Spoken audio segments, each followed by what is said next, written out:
Subscribe now and press the bell icon. Never miss an update. बाहर जाने की चाहत दिन प्रतिदिन बढ़ती जा रही है और इसी चाहत को पूरा करने के लिए लोग कबूतरबाजों के शिकार हो जाते हैं, लाखों रुपए गवा बैठते हैं। नमस्कार दोस्तों, आप देख रहे हैं पेशवाता एक नज़र की एक खास रिपोर्ट में आपके साथ मनमोहित ग्रोवर। आप आए दिन ऐसे समाचार देखते हैं जहां यह पता चलता है कि विदेश जाने के नाम पर उनके साथ ठगी हो गई है या विदेश जाने के बाद उनका भविष्य जो है अंधकार में हो गया है। ये आखिर इनकी अहम वजह क्या है? किस तरह लोग कबूतरबाजों के जाल में फंस जाते हैं और क्या इसकी मुख्य वजह और किस तरह लोग अपने लाखों रुपये गवा बैठते हैं? इन तमाम सवालों के जवाब के लिए आज हमारे बीच मौजूद हैं राज ग्लोबल ओवरसीज़ के एमडी राज कपूर जी। हम इनसे बातचीत करेंगे, हम इनसे तमाम सवालों के जवाब लेंगे। तो सर नमस्कार, आप हमारे चैनल में। नमस्कार सर, स्वागत है आपका। आपने आज एक बहुत महत्वपूर्ण, लोगों को ठगी से बचाने के लिए, कबूतरबाजों की चंगुल से निकालने के लिए आपने इस विषय का चुनाव किया है। इसके लिए मैं चैनल का हार्दिक अभिनंदन करता हूं। सर, कबूतरबाजी की अगर मैं बात करूं, लोगों को विदेश भेजने के नाम की बात करूं, तो किस तरह ये कबूतरबाजी बढ़ती जा रही है? किस तरह से ये ओवरसीज़ खुलते जा रहे हैं? क्या ये पंजीकृत हैं या नहीं है? सर, इस वर्तमान में पूरे देश में लगभग 1250 के लगभग पंजीकृत एजेंट हैं। हरियाणा में इस समय 15 पंजीकृत एजेंट हैं जो विदेश मंत्रालय से इमिग्रेशन एक्ट 1983 की धारा 10 के अंतर्गत पंजीकृत हैं। पंजाब में ऐसे लगभग 38 एजेंट पंजीकृत हैं, परंतु इसके विपरीत हर शहर, हर गली, हर महानगर में कुकुरमुतों की भांति हजारों एजेंट लोगों को अपने लोक लुभावन वायदे करके लाखों रुपए डॉलर कमाने की चाह में उनको भ्रमजाल में फंसाकर और उनके साथ धोखाधड़ी करते हैं। सर, जब एक व्यक्ति किसी विदेश जाने के लिए अप्लाई करता है और इन कबूतरबाजों के जाल में फंस जाता है, तो उसके बाद उसका विदेश जाने के बाद किस तरह का अनुभव रहता है? कुछ सर, आमतौर पे सबसे प्रमुख कारण कबूतरबाजी का अमेरिका और कनाडा जाने की चाह होती है। इसमें वो कबूतरबाज उनको क्या करते हैं, सबसे पहले 28-29 सेनेजन कंट्री है, उनका टूरिस्ट वीज़ा लगवा के उनको वहाँ से मैक्सिको भेज देते हैं और मैक्सिको के बाद जंगल पार करा के एयरपोर्ट से उनको अमेरिका में प्रवेश करवा देते हैं। वहाँ इमिग्रेशन के माध्यम से, पुलिस के माध्यम से वो पकड़े जाते हैं और उनको जेल हो जाती है। तत्पश्चात उनको वहाँ के अमेरिका के कानून के अनुसार से वो इस प्रकार सिद्ध करते हैं उनके लॉयर्स, भाई वो राजनीतिक पीड़ित हैं या गांव में दुश्मनी है, राजनीतिक रंजिश है, इस कारण वो चले जाते हैं। लोग 20 से 50 लाख रुपए उनको दे के जाते हैं, फिर भी जेल की हवा खाते हैं। क्यों? सबसे बड़ा उनका लालच ये है भी वहाँ वो चाहे उनको राजनीतिक क्षण मिलने के बाद 3 से 5 लाख रुपया हर महीना कमा लेते हैं, तो कई बार तो वो अपनी ज़मीन जायदाद, दुकान, मकान गिरवी रख के आते हैं। अभी हाल में माननीय अनिल विज जी गृह मंत्री ने जो उनके हल्के के आसपास, खास करके अम्बाड़ा, यमुनानगर, करनाल और कुरुक्षेत्र के 176 आदमी जब अमेरिका से डिपोर्ट होके आए, तो उनके लिए जब उन्होंने अपनी आप बीती बताई तो उन्होंने एक 9 IPS अफसरों का एक SIT गठित कर दी। भारती अरोड़ा जी हैं, वो इस कबूतरबाजी की तह तक गई हैं। 35 साल में हरियाणा सरकार में बहुत गंभीरता से इस विषय को लेते हुए, कबूतरबाजी पे अंकुश लगाते हुए लगभग 7 जिलों में तो पूर्ण अंकुश लगा दिया है, परंतु अभी भी जो हरियाणा पंजाब के बॉर्डर एरिया है, जैसे फतेहाबाद है, हिसार और सिरसा, इनमें कोई भी कार्रवाई अभी तक नहीं हुई है। सर, इस कार्रवाई का ना होने की मुख्य वजह आप क्या मानते हैं? इसमें आमतौर पे जो पुलिस प्रशासन का है ना, कोई ऐसा योगदान नहीं है। वो तरह तरह की उनसे ना, जो आदमी जाता है उनसे पैसों का प्रूफ मांगते हैं, जबकि विदेश मंत्रालय के क्लियर कट डायरेक्शन है, बिल्कुल स्पष्ट। और माननीय पंजाब एंड हरियाणा हाईकोर्ट ने भी एक सराहनीय निर्णय दिया है, जिसमें उन्होंने ये कहा है भी केवल पंजीकृत एजेंट ही विदेशों में भेज सकते हैं, परंतु इसकी अनुपालना नहीं की जा रही। इसमें सबसे अधिक जो कसूरवार जो है ना, जिला प्रशासन को ही मैं मानता हूँ। क्यों? इस बारे में मेरी नहीं, ये माननीय Punjab and Haryana high court का निर्णय है। उन्होंने स्पष्ट कहा है कि आप जो पंजीकृत एजेंट हैं, केवल मात्र पूरे हरियाणा में 15 पंजीकृत एजेंट हैं वर्तमान में, पहले तो केवल 6 ही थे। आज से 1 साल पहले तक पूरे हरियाणा में 6 पंजीकृत एजेंट थे, लेकिन वो उनका व्यापक प्रचार प्रसार न होने के कारण, लोगों में जागरूकता की कमी के कारण वो अवैध एजेंटों की चंगुल में फंस जाते हैं। तो सर, एक विदेश जाने के प्रोसेस की बात करूँ तो क्या प्रोसेस होता है कि एक आम व्यक्ति विदेश जाकर पैसा कमा पाए? इसका सबसे पहले जो आप पंजीकृत एजेंट हैं उनके पास जाएं। वो विभिन्न देशों से उनके पास पहले सरकार की कंपनियों से या प्राइवेट कंपनियों से, कंस्ट्रक्शन कंपनी से मांग आती है ई माइग्रेट के थ्रू। फिर उनका जो मांग आती है संबंधित उनकी अखबारों में, कंपनियों के प्लेसमेंट एजेंसियों के माध्यम से उनसे जो जिसकी मांग आती है उनकी डिमांड का वो अपना प्रचार करते हैं। फिर उनका साक्षात्कार होता है, उसके बाद उनको ऑफ़र लेटर मिलता है। ऑफ़र लेटर के बाद उनका वीज़ा लग के उनकी फ़्लाइट करी जाती है। ये है उचित तरीका, जो लीगल तरीके से। इस प्रकार जो जाते हैं उनके साथ कोई ठगी नहीं होती। जो पंजीकृत एजेंट के माध्यम से जाएं उनके साथ किसी प्रकार की धोखाधड़ी नहीं हो सकती। परंतु सर, मैं अपंजीकृत एजेंट की बात करूं तो वो किस तरह लोगों को अपने जाल में फंसा लोगों को?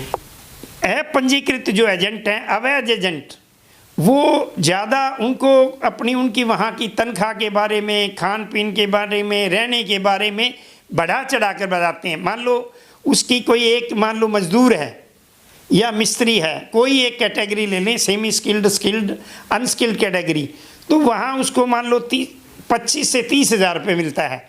लेकिन जो अवैध एजेंट उनको 1 लाख रुपए का लालच दे देते हैं, इसलिए वो ज़्यादातर उनके जाल में फंस जाते हैं। एक आम व्यक्ति जो विदेश जाना चाहता है वो इस एजेंट को वेरीफाई कैसे करे, किस तरह उनके डॉक्यूमेंट वेरीफाई किए जा सकते हैं? इसके लिए भारत सरकार ने एक वेबसाइट जारी की है, ई माइग्रेट, जिसकी लिस्ट दिन प्रतिदिन डेली अपडेट होती है, उसकी प्रतिदिन होती है। उसमें राज्यवार पूरे भारत के प्रांत वाइज सभी पंजीकृत एजेंटों की सूची पब्लिश की होती है।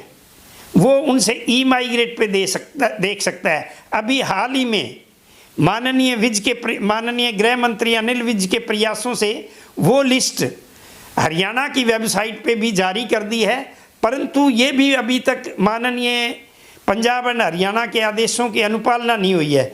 जब तक लिस्ट पूरी तरह से सार्वजनिक नहीं की जाएगी तब तक लोगों को इसके बारे में जागरूक नहीं हो सकती। जो लोग इन कबूतरबाजों के चक्कर में फंस जाते हैं, अपना पैसा गवा बैठते हैं, उन पर क्या कानूनी कार्रवाई की जा सकती है? इसके लिए भारत सरकार ने इमिग्रेशन एक्ट 1983 की धारा 11, 13 और 24 और 27, वो एंटी ह्यूमन ट्रैफिकिंग एक्ट, मानव तस्करी का आरोप लगाया है। अगर ये अवैध एजेंटों पे जो दोषी पाए जाते हैं, तो अगर उन पे ये कार्रवाई हो जाए, मानव तस्करी की धारा लग जाए, तो ऑटोमेटिक मैं कह सकता हूँ, बड़े अपने कॉन्फिडेंस से कह सकता हूँ कि अगर ये 2 चीज़ों पे हरियाणा सरकार या भारत सरकार अंकुश लगा दे, भाई जो अवैध कबूतरबाज हैं या अवैध एजेंट हैं उन पे मानव तस्करी की धारा लग जाए, तो निश्चय ही ये जो हमारे एक तरह से ये है समस्या, इस पे अंकुश पाया जा सकता है। परंतु स्थानीय पुलिस प्रशासन के पास अगर कोई शिकायत लेके जाता है तो उसको टाल देते हैं। वो कहते हैं लाओ प्रूफ, तुमने किसके, हमारे से पूछ के पैसे दिए हैं, किसको दिए हैं, खाता नंबर ले आओ।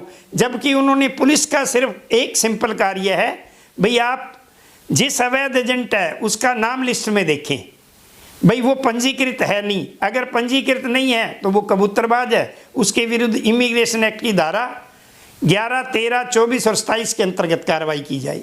ऐसे अनेक मामले हैं जो दर्ज हैं थानों में, विभिन्न मामले हैं कि लोगों ने किस तरह पैसा लूटा है या कबूतरबाजों ने किस तरह अपने शगीर का शिकार बनाया है, उसके बावजूद उन पर कार्रवाई नहीं होती है। तो ऐसे में आम व्यक्ति को कहाँ जाना चाहिए?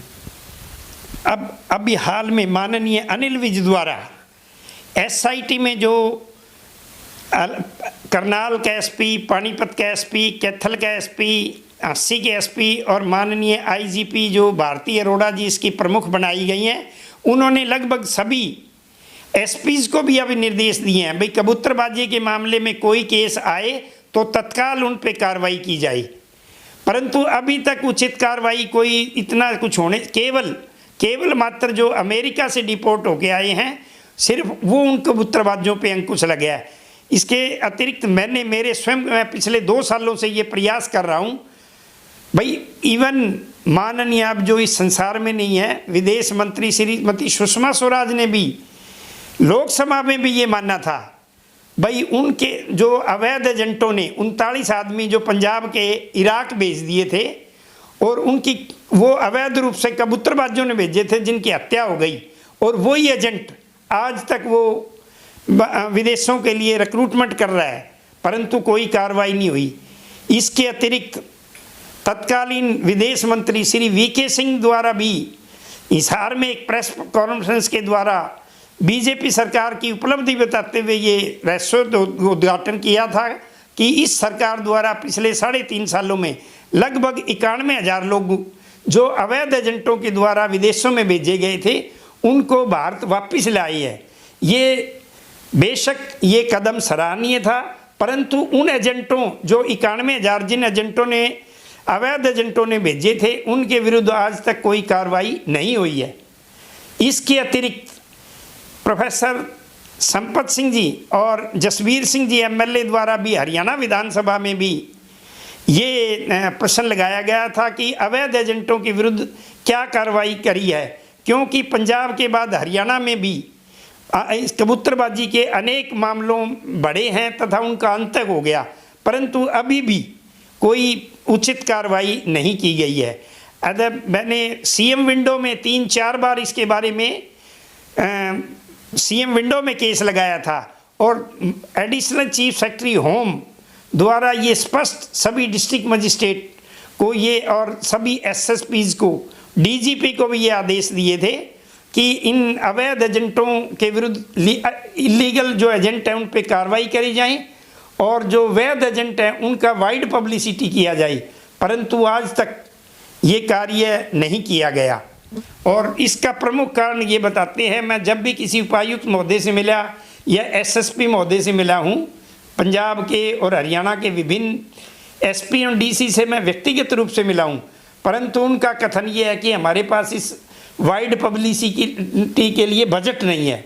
तो मैं कह रहा हूँ जब जनहित में माननीय कोर्ट द्वारा ये निर्णय दिया गया कि इनका व्यापक प्रचार करें, तो जनहित में इसका बजट पब्लिक रिलेशन के थ्रू इसका वो प्रचार प्रसार कराया जा सकता है। सर, आईपीएस भारती अरोड़ा ने इस पूरे मामले में अब तक क्या कार्रवाई की है? माननीय भारती अरोड़ा द्वारा भी बहुत इस मामले में गंभीरता लेते हुए लगभग 379 केस तो अकेले पानीपत, करनाल, कुरुक्षेत्र, अम्बाला और यमुनानगर और कैथल इन 6 जिलों के में जितने भी ये विदेश में अमेरिका में गए थे सबके विरुद्ध ये मानव तस्करी का भी लगाया और सबकी गिरफ्तारियां हुई हैं और अनेक एजेंटों से 30 लाख रुपए से लेके 80 लाख रुपए तक भी उनसे रिकवर किए गए हैं। परंतु जो लिस्ट डीजीपी हरियाणा के माध्यम से आई हुई है वो सभी जिलों की कंपाइल्ड लिस्ट है जिसमें अवैध एजेंटों के नाम और पते और उनके ऊपर धाराएं लगाई हुई हैं। उन पे भी मानव तस्करी का अगर वो लगा, जिस तरह माननीय विज साहब ने आदेश दिए हैं भाई इन सभी पे मानव तस्करी की भी धारा लगाई जाए, तो ये बहुत उचित निर्णय है। मुझे उम्मीद है कि इस निर्णय के पास अवैध एजेंटों के ऊपर कार्रवाई होगी, ऐसा मेरा मानना है। सर, ये मानव तस्करी होती कैसे है और आखिर ये मानव तस्करी क्या है? ये अवैध रूप से किसी कार्य जो भी विदेश जाने के इच्छुक हैं, स्किल्ड आदमी उनको इतना ज्ञान नहीं होता, अनस्किल्ड पहले खास करके राजस्थान के जितने हैं मैसन, कारपेंटर, प्लम्बर, मजदूर, इनको इतना ज्ञान नहीं होता। हरियाणा के भी भिवानी कई ज़िले ऐसे हैं जिनके आदमी इलेक्ट्रीशियन है, ड्राइवर है, उनको पूरा ज्ञान नहीं होता। तो वो जो अवैध रूप से जो जाते हैं एजेंटों को, वो मानव तस्करी है। जो विधिवत पंजीकृत एजेंटों के माध्यम से भारत सरकार के विदेश मंत्रालय के थ्रू, ई माइग्रेट के थ्रू जो जिनका सिलेक्शन होती है, चयन होता है, वो मांग के अनुसार भेजते हैं, वो वैध तरीका है। और बाकी सभी जो अवैध एजेंटों से जाते हैं वो मानव तस्करी है। सर, आप लगातार 2 साल से भारत सरकार से पंजीकृत है और ये व्यवसाय कर रहे हैं, तो आप हमारे दर्शकों को क्या संदेश देना चाहेंगे जो इस चैनल को देख रहे हैं, इस प्रोग्राम को देख रहे हैं? मैं अभी जो जितने भी दर्शक देख रहे हैं उनके माध्यम से मैं ये गुजारिश करना चाहूँगा कि आप भी जब भी विदेश किसी काम के लिए, रोज़गार के लिए जब भी आप विदेश जाएं तो केवल मात्र जो भारत सरकार द्वारा, विदेश मंत्रालय द्वारा जो पंजीकृत एजेंट हैं उनके माध्यम से जाएं, ताकि उनके साथ कोई धोखाधड़ी या ठगी से बच सकें। इसके लिए सिरसा जिला में एकमात्र मैं एजेंट हूँ और Raj global overseas consultant Hisar road Sirsa पंजीकृत एजेंट है, जिसकी पुष्टि विदेश मंत्रालय द्वारा और माननीय उपायुक्त महोदय सिरसा द्वारा भी समय समय पे प्रेस नोट के माध्यम से की जाती है, परंतु ये प्रेस नोट केवल एक ज़िले तक सीमित रहते हैं।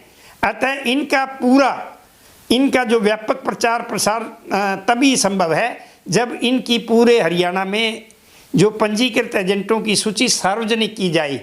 केवल मात्र एक माननीय उपायुक्त हिसार द्वारा ये कार्य किया गया था कि उन्होंने सभी हरियाणा में उस समय केवल 6 पंजीकृत एजेंट थे, उनका सभी अखबारों में प्रचार प्रसार करवाया गया था प्रेस नोट के माध्यम से। अतः मैं आपके चैनल के माध्यम से हरियाणा सरकार से और भारत सरकार से भी ये निवेदन करना चाहता हूँ कि इनको जो संबंधित अधिकारी हैं उनको इसके बारे में उचित बजट की व्यवस्था करवाई जाए, ताकि वो पंजीकृत एजेंटों का व्यापक रूप से प्रचार प्रसार कर सकें और लोग ठगी से बच सकें। तो सर, बजट के लिए आपने अनिल विज या भारत सरकार से या हरियाणा सरकार से कोई मांग की है ताकि प्रशासन को बजट मुहैया करवाया जा सके, इसका प्रचार हो पाए? मैंने सीएम विंडो के माध्यम से 3 बार अतिरिक्त मुख्य सचिव हरियाणा सरकार गृह विभाग को ये लिखा है, मैंने शिकायत भी करी है कि इनको बजट उपलब्ध करवाया जाए, क्योंकि स्वयं उपायुक्त महोदय कहते हैं हमारे पास बजट नहीं है। अतः मैं हरियाणा सरकार से विशेषकर जो इतना अनिल विज जी गृह मंत्री ने जो ये सराहनीय प्रयास किया है, ये तब तक तय तक जा सकता है, कबूतरबाजी समूल ख़त्म हो सकती है जब इसके लिए बजट उपलब्ध करवाया जाए तथा सभी एसएसपी को ये निर्देश दिए जाए कि कबूतरबाजियों के विरुद्ध मानव तस्करी की धारा जोड़ी जाए, जिस प्रकार माननीय गृह मंत्री जी ने आदेश दिए हैं और जिसकी अनुपालना भी माननीय भारती अरोड़ा जी आईजीपी करनाल एसआईडी हेड ने किया है। परंतु वो सिर्फ केवल अभी जो अमेरिका से डिपोर्ट होके आए हैं उनकी अनुपालना हुई है, बाकी जो कुकुरमतों की बातें सभी जिलों में फैले हुए हैं उन पे अभी तक कोई कार्रवाई नहीं की गई है। तो बहुत बहुत धन्यवाद सर आप।